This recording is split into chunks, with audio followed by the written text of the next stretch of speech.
Hello folks, this is Steve AB4L. I can see one in the parking lot that I think is interesting.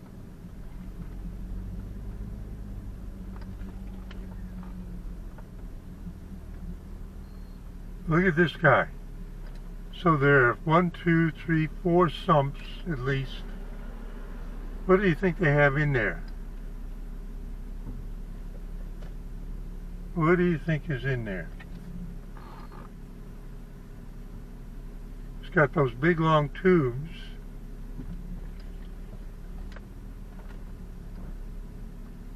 And watch the traffic. Underwood and Weld Company Incorporated. Do you know what this is? Spruce Pine, North Carolina. I've been there. It's up in the mountains, as I recollect it.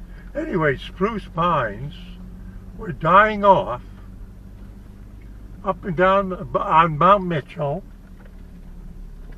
and there was the Mountain Cloud Chemistry Program paid for by the EPA. See how I shifted? Let's look at it from this side. It looks pretty symmetrical. It's got a lot of tubing. It's meant to pick up stuff from those, whatever those are. Underwood and Weld Company Incorporated, Spruce Pine, North Carolina. Okay, I'm gonna have to look it up. I think it has something to do with agriculture, but I wonder if it's liquid. Meaning like ground grain or flour. So I was saying, way back in the second half approximately of the 1980s,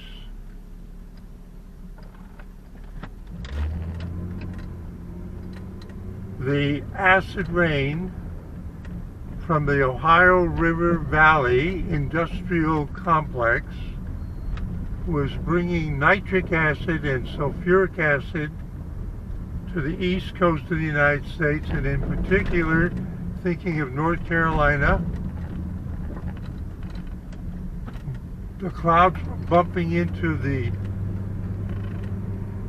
Great Smoky Mountains, which included Mount Mitchell, which is the highest peak east of the Mississippi River, and 7 of the 10 highest peaks east of the Mississippi River were in the Great Smoky Mountains of North Carolina.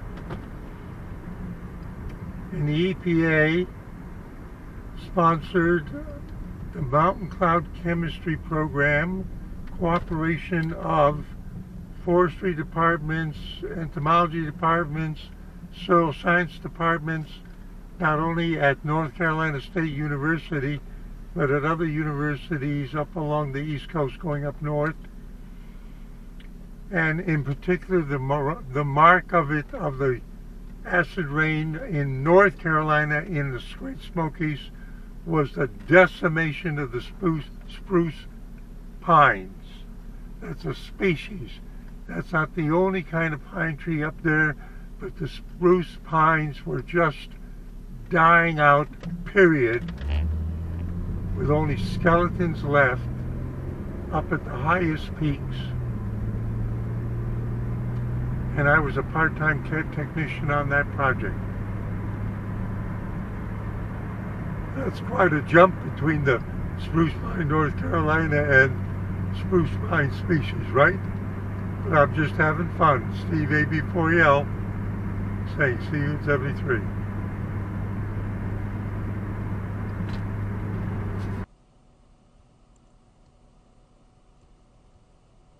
Well, folks, it's later. I'm at home. Thought we would nose around in Spruce Pine, North Carolina. Now, what you're seeing here in this picture, that's how, if you look at them, you can tell that that particular tree is a spruce pine. because it doesn't look like the regular way you think of pine tree.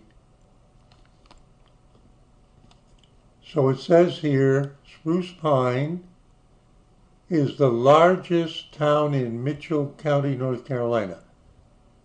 Now, I'm not sure that Mount Mitchell is actually in Mitchell County.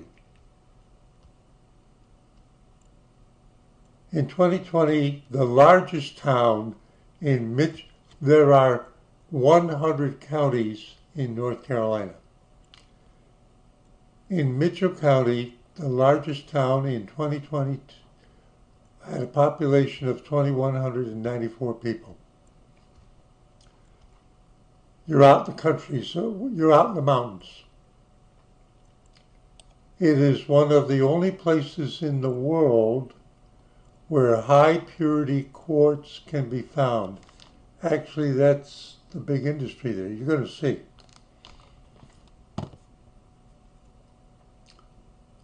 So what I did was, first of all, I want to show you where it is.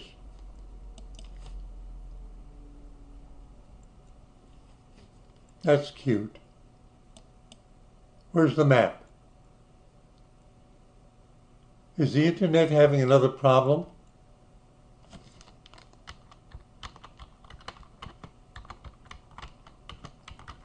You know, Google crashed the internet the other day, literally.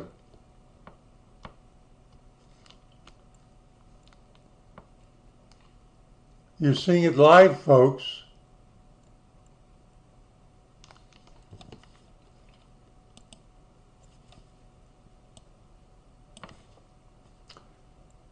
Quartz mining.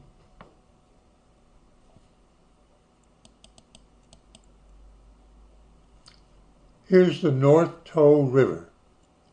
Yes, this town was hit really hard by Hurricane Helene. The Toe River really got going.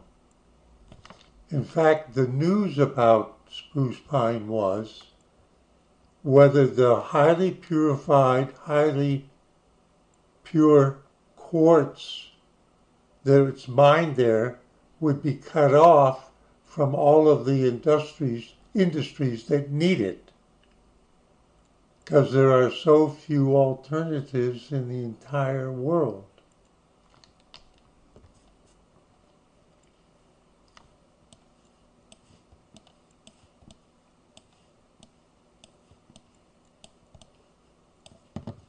There it is.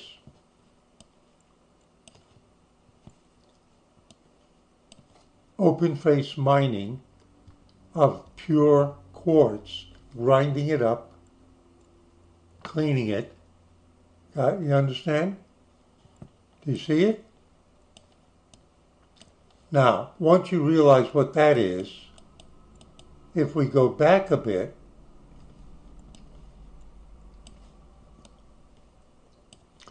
this is Avery County, that's the next county. We can see that they're in the same business. It's probably from the same vein. Appalachian Mountains, go look up when this was most likely formed. Can you see why it also might be called spruce pine? Now, over here, I'm kind of familiar with this area. I've been through here.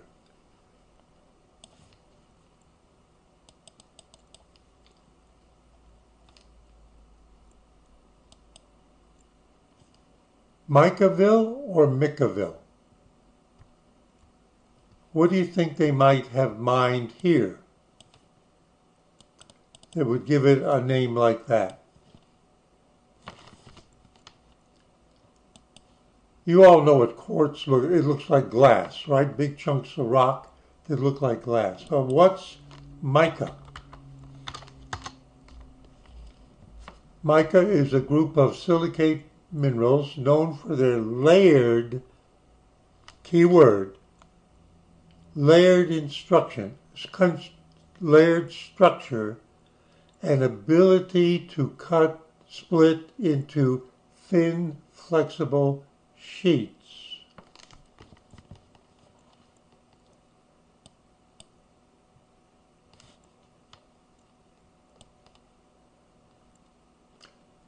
Now I'm going to, okay, can you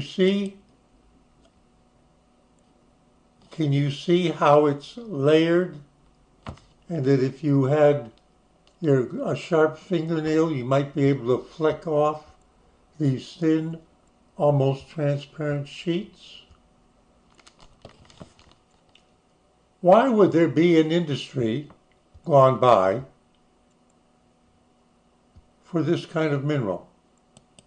Now remember, my mind wanders around.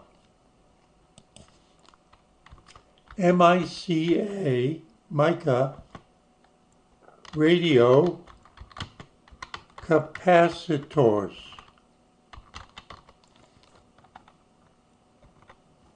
Mica radio capacitors for sale. Mica capacitors. Let's see if we can get a picture. No, it's not going to show us a picture. So we'll go for images.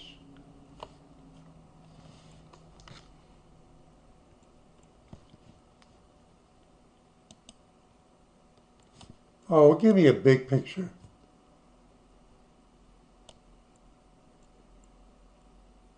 Now you see the different shapes. Now watch this. Construction of a mica capacitor. Diagram.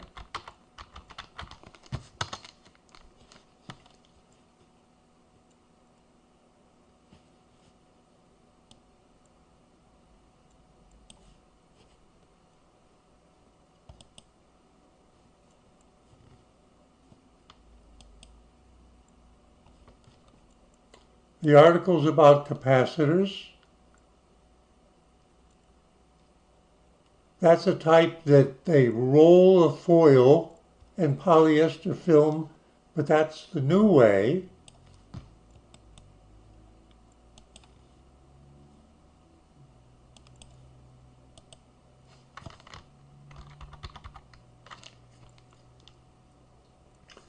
You take the mica sheets that peel off in known thicknesses, and you sandwich them as insulator wafers between parallel facing metal plates so that you can store an electrical charge or discharge it, which is the function of a capacitor, or you can call it a condenser.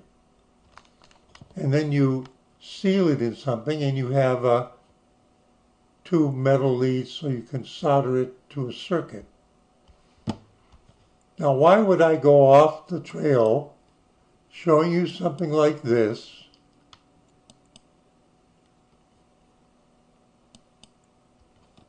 from the map of Micaville? Because near to the quartz, pure see-through crystalline quartz, is another vein of contaminated, layered quartz called mica. That's how they made their money back in the early days of radio, starting just before the year 1900, when that was one of the easiest ways and the only way known to make high voltage standing capacitors for radio transmitters running thousands of watts. Plus the ones that they would put into table radios, which were smaller, but built basically the same thing. All right? Now you see my mind has gone way off, right?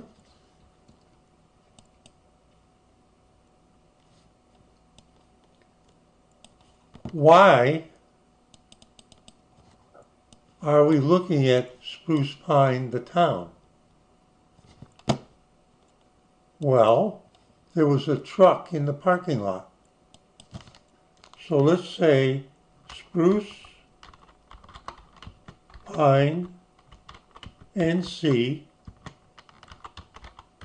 trucking companies. Let's see if there are any. Now, if there's a quartz mine, it's highly likely that there are one or more local trucking companies, because their source of income would be to pick up the ore and transport it to the refinement plant. And then from there, you got it, the shipment. Feldspar trucking. What is feldspar? It's another mineral. Feldspar mineral. Feldspar is a group of rock-forming tectosilicate, which also means it fractures, minerals most notably characterized by the presence of aluminum silicate and alkali metals like sodium, potassium, and calcium. Oh, would that be a way of extracting something like sodium or potassium or calcium by, if you can get tons of this stuff cheap and just crush it and then soak it in? Oh, yes. So feldspars have economic importance too. And for some reason, somebody in Spruce Pine has called their trucking company after a mineral that is also related to quartz, like the other one was. Houston Transport, Bailey Trucking. Oh, wait a minute. As we go down to here, there's the Feldspar Trucking, Spruce Pine. But look at this. This is the one we're interested in. Underwood and Weld. Underwood and Weld, dry bulk trucking, food grade. Remember the question I asked when I'm looking at it? And I said, does it transport something like flour? I can't see inside those metal things.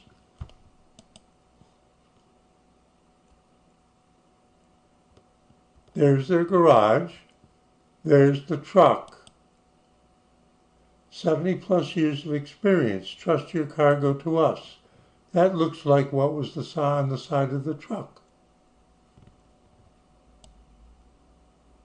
Complete dry bulk services, trucking, transloading, packaging, warehousing, and more. Range of services. Dry bulk trucking. I think that's what we're interested in. Oh, wait a minute. Does that look like the truck we saw in the parking lot? I think it does. I think that looks exactly the same.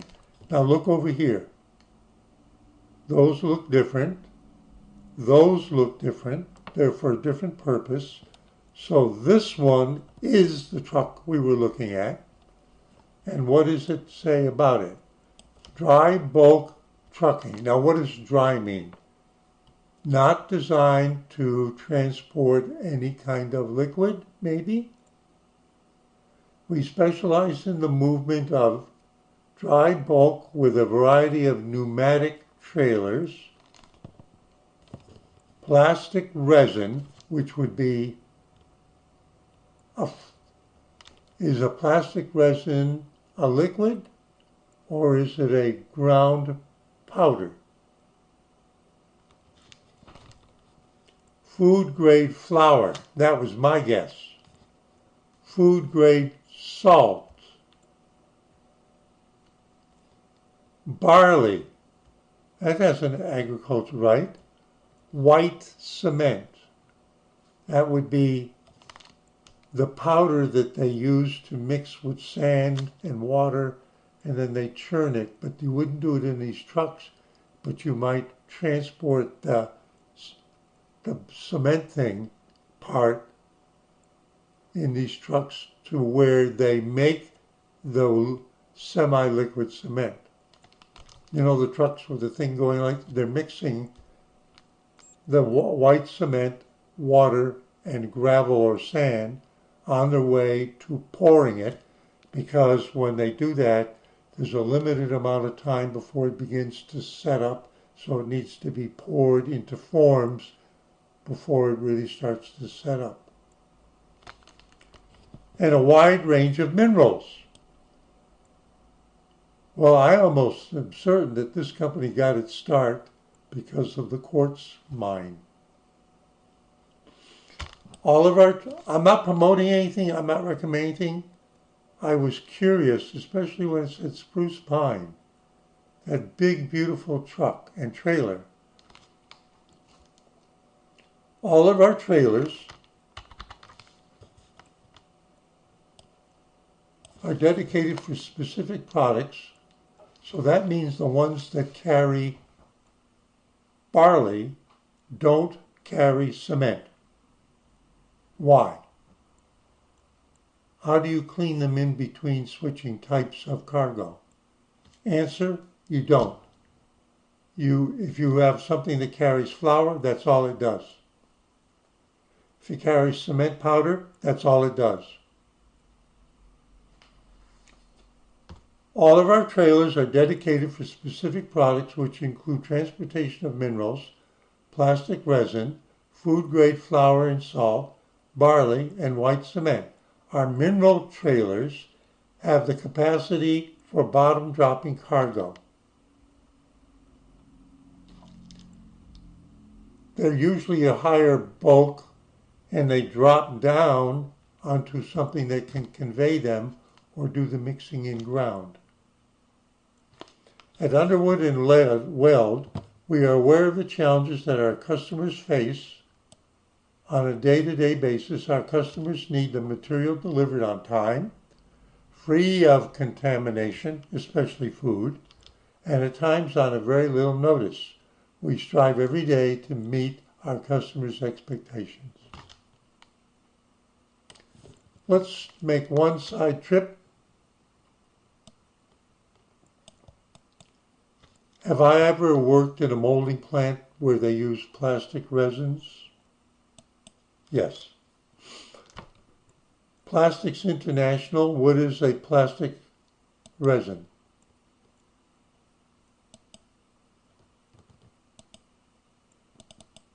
I'm clicking on it and it's not going anywhere.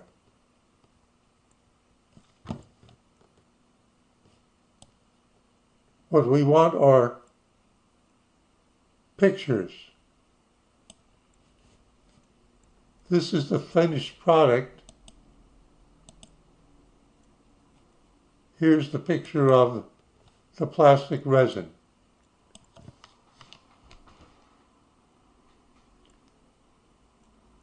It's a solid, they chop it up.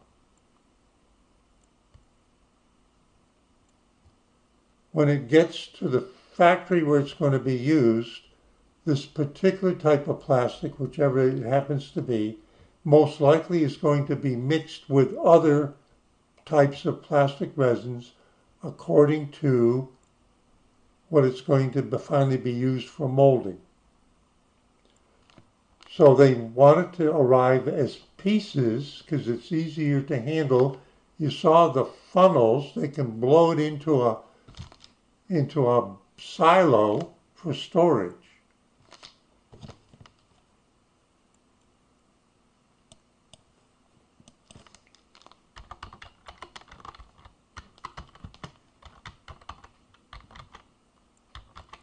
Plastics factories near me. Ashboro, Technimark. Home Technimark turnkey injection molding packaging. This is a big company here in Ashboro, North Carolina.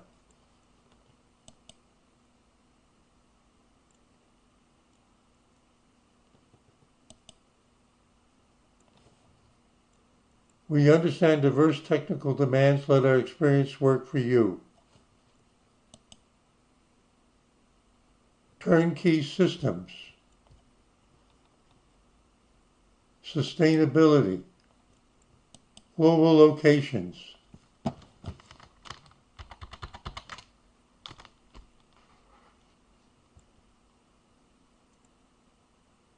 Do you think that machinery costs a lot of money? It's made for injection molding of plastic products.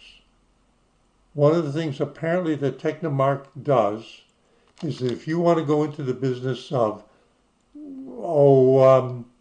molding housings for bands for car parts,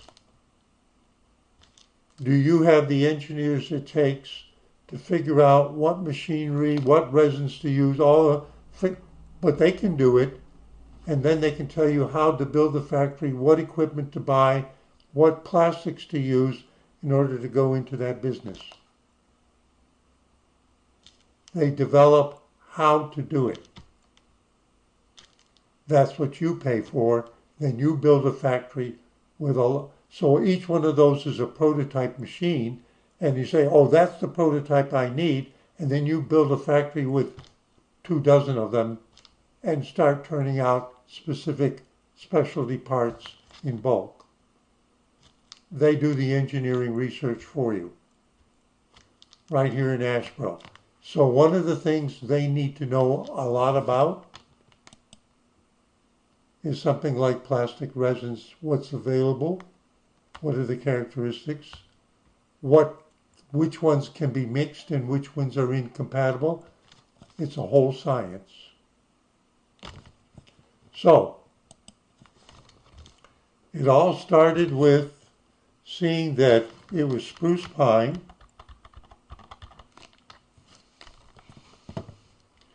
Have I ever been there? Can I prove that I've ever been there? NC markers. Now remember, I've been to all 100 counties of North Carolina.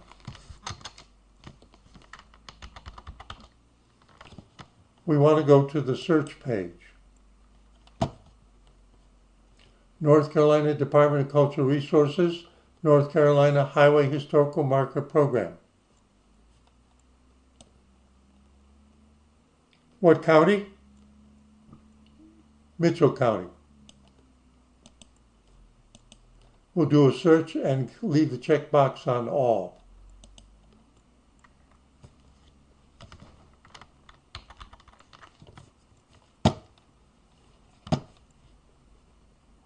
Now remember, we're talking about Mitchell County. Sinkhole mine. That's one marker.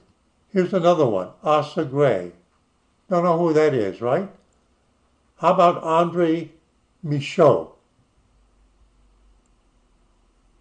I can tell you who he was. He was a botanist. And I'm remembering that from years ago, and you know that I and my good twin like to make videos now and then about wildflowers.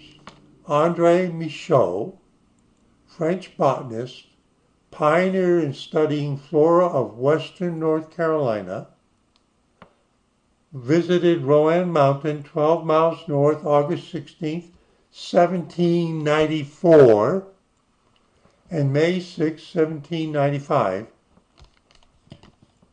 He was born in Versailles, France, and he got interested in, and he would collect. Why did he come to America? Why did he go to North Carolina?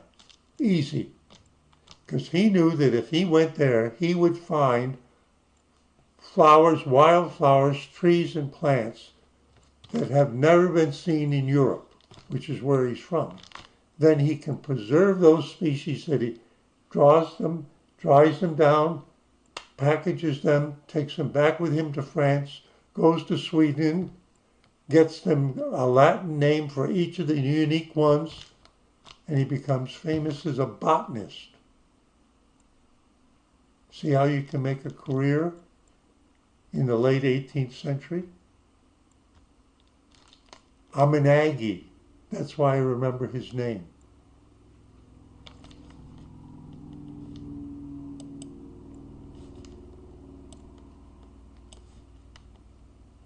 Spruce Pine Mining District.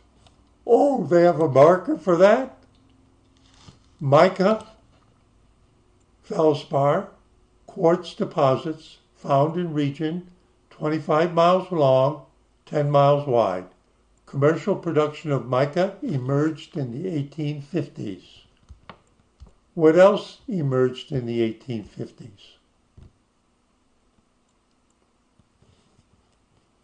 Telegraphs and the need for storing electrical charges in capacitors. 1850s. Let me try telegraph. Let's see if I'm wrong. 1850s telegraphs.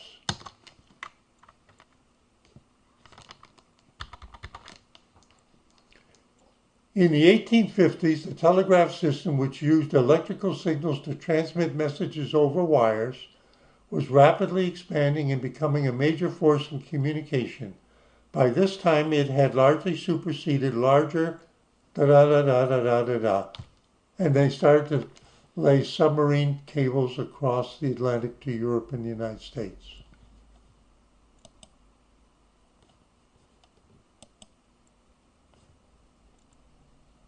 So, do those look like the kind of telegraph things that you knew about? And because they were run on electrical and electrical charges, the mica, which was an easy-to-make complex capacitor, was a wanted mineral as part of this burgeoning industry. Think about what's going on with AI and how they have to bring in all new kinds of things, more power generation, blah, blah, blah, and it's going to strain a lot of traditional resources, and then there's going to be new uses for things, old things.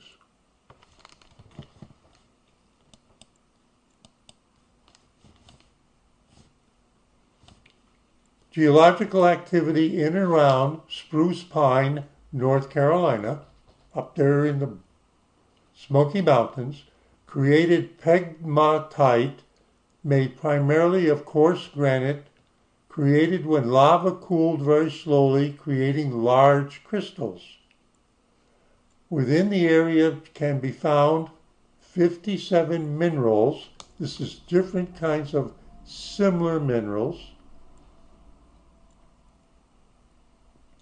First mined by Native American, including mica, feldspar, quartz, emeralds, and aquamarine. I can tell you that if you go north of Raleigh,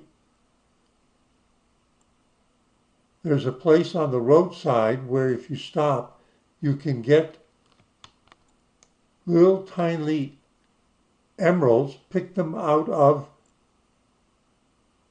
the rock face.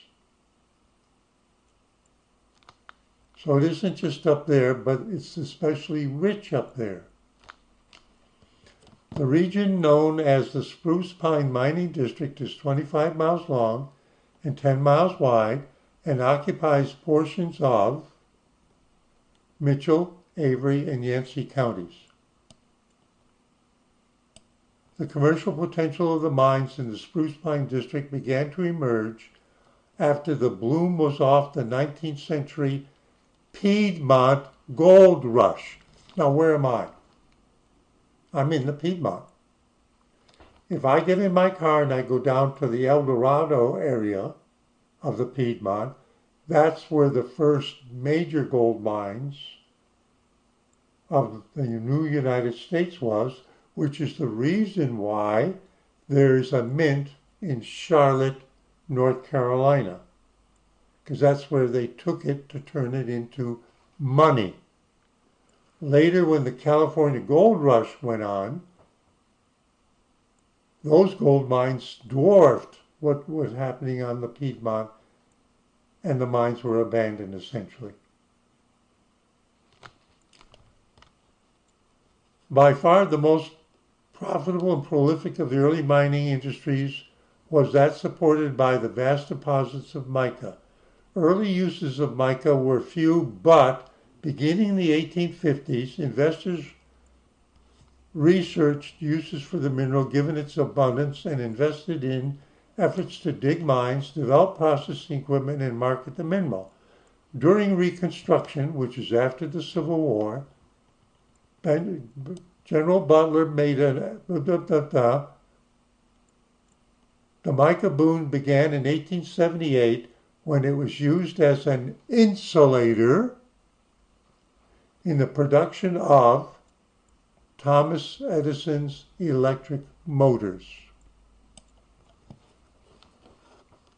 Now, I gave you examples of how it was used as an the foil leaves were insulated from each other, but very close together by the thin layered mica to make high capacity capacitors for storing and discharging electrical charges. Just 2 miles down the road here to the textile mills that started in the 1840s, first they used water to run the paddle wheel. Then they powered the mills as they got larger with steam engines. And then if you go down to the museum here, you can see the first General Electric motors that replaced the steam engines on the various textile machines. Who was one of the founders of the General Electric Company? Thomas Edison. Mica used in the insulator as an insulator in the production of the Thomas Edison electric motor. See, I'm linking all these things together.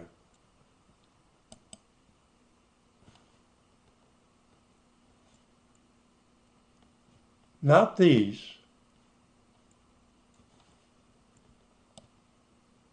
It says here, antique fan parts. Here's another electric motor. The electric motor Edison Tech Center. What kind of electric motor might you have in an industrial plant? Edison Light and Power. They need insulators in those too. They might have had to finally move beyond mica.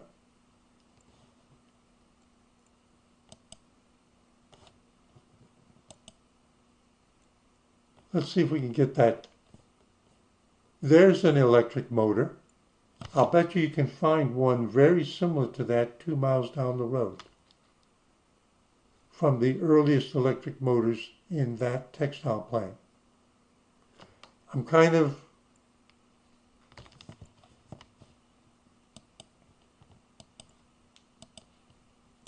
are there any more markers we're interested in? I don't know what the Penland School is. Who's the sinkhole mine? Last one. Among oldest of area mica mines, evidence indicates it was first worked by the Indians. The remains of it is 4 miles southwest of where the sinkhole mine in Mitchell County was one of numerous mines in western North Carolina that was originally worked by American Indians before the arrival of white settlers. It therefore was predominantly used for mining mica. Commercial mica production began in 1867, which was 3 years after the end of the Civil War, and continued on a mass scale into the 1960s, when the development of solid-state electronics led to a decrease in the need for sheet mica. And when did I become a ham radio operator? In the mid-1950s. So I actually saw that transition from the old style radio components to the new semiconductor types that came in. And I even have some of the earliest semiconductors still in my collection in the other room from the early 1960s. The remains of the sinkhole mine are still evident. Da-da-da-da-da. Okay? Do you see how many things I was able to tie together just seeing that truck in the parking lot? Oh, there's one more thing. Let's see if we can find it. And then that'll end it. Mountain Cloud Chemistry Program, EPA, North Carolina.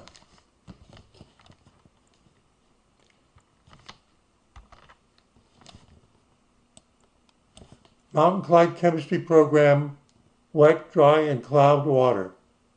United States Environmental Protection Agency.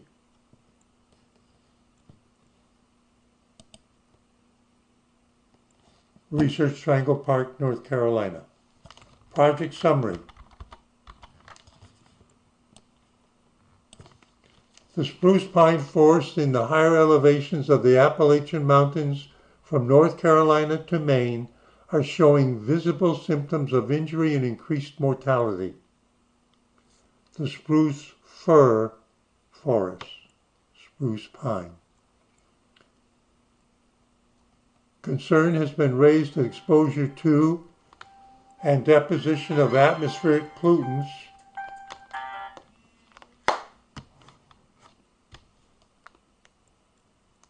may play a role in the decline. The Mountain Cloud Chemistry Program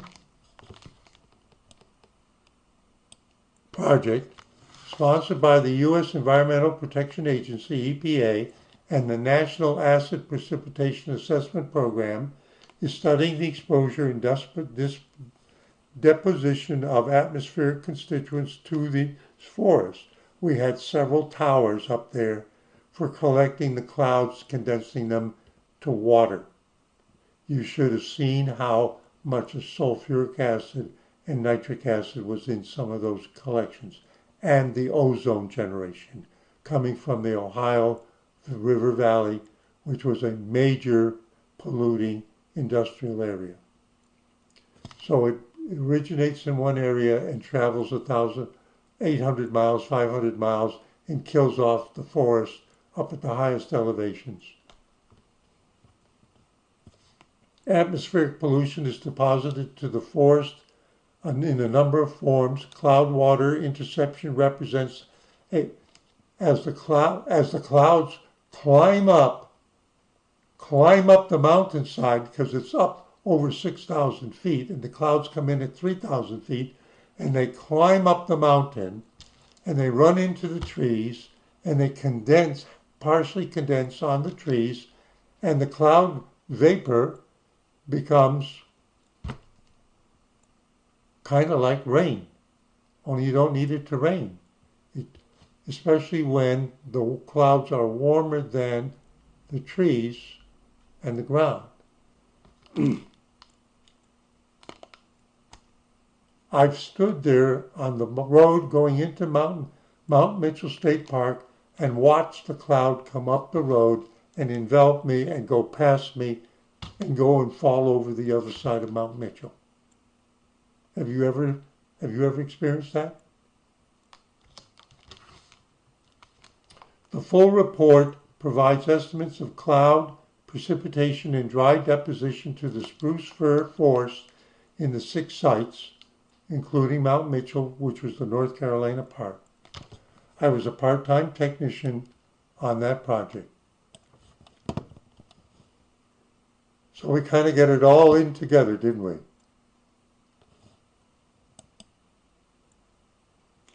And all I did was say, when I saw Spruce Pine, North Carolina on the side of the truck, I said, I've been there. Oh, I said one more thing. As Spruce Pine NC recovered from Hurricane Helene.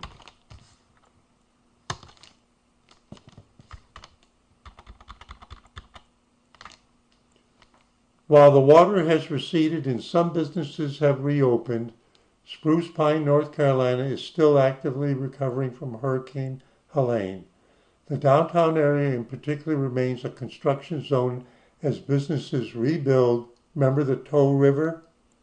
Well, what happens if the Tow River, instead of staying in its channel, now it has a height of 50 feet and Main Street's right there.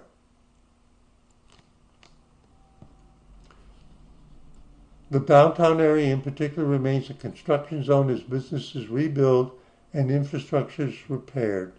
The town is grappling with the losses of its sewer plant, water intake, and significant damage to the downtown area. Efforts are underway to rebuild, but it's a long-term process. And aside from that, the very first news item about Spruce Pine right after Helene was this going to cut off the quartz available from the mines there long term, or was there going to be a quick emergency fix so that could keep working for the benefit, literally, of the rest of the world? Yes, Spruce Pine is, behind the scenes, essential for certain aspects of world commerce. Steve A. Before just letting his mind wander and brainstorming a bit and reminiscing, saying see you in 73.